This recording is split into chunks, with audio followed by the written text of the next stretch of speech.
पर A3 कितना है? 8 माइनस A2 कितना है? 4। कितना बचा? 4 बचा। अब आप देखिए कि इसका अंतर कितना आया? 2। इसका अंतर कितना है? 4। इसका अंतर समान है? नहीं। समांतर श्रेणी होगा? तो लिखेंगे ये समांतर श्रेणी नहीं है, क्योंकि इसका सारवंतर समान नहीं है। ठीक है, दूसरा नंबर लेकर के देखते हैं, दूसरा बना करके उसमें क्या बनता है पता चल जाएगा कि वो समांतर श्रेणी है या नहीं। दूसरा है 2 पूर्णांक 5/2 कॉमा 3 7/2। और यहाँ पर ये भी बोला है कि अगर समांतर श्रेणी में होगा तो उसका आगे 3 पद 4 पद लिखना भी है। कितना पद? 3 पद, 1 2 3 पद बढ़ा देना है। तो सबसे पहले हम लोग जांचेंगे कि समांतर श्रेणी में है कि नहीं।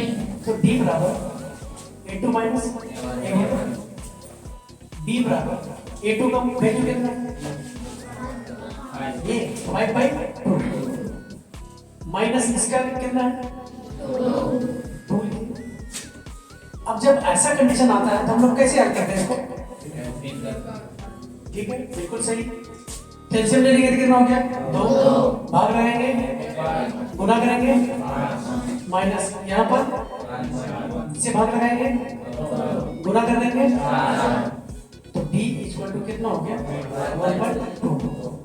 यहाँ पर लिखते हैं, यहाँ पर पता नहीं चल रही, यहाँ पर चल जाएगी 1/2।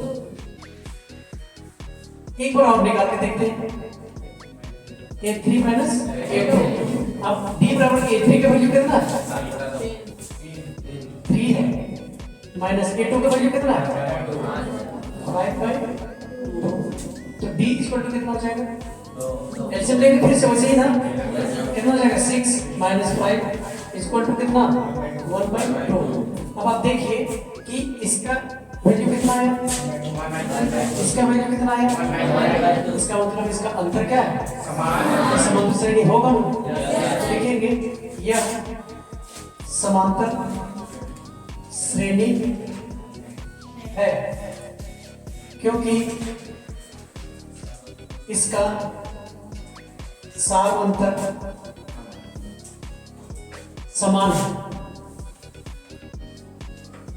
इसके आगे 3 पद हम लोग लिखेंगे, हम लोग यहाँ पर उतारेंगे, उसके बाद इसके आगे 3 पद हम लोग और निकालेंगे। तो कितना पद हो गया? ये पहला पद, ये दूसरा पद, ये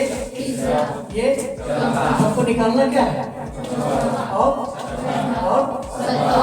इतना पद निकालना। ठीक है, तो यहाँ तक हम लोग उतार लेंगे।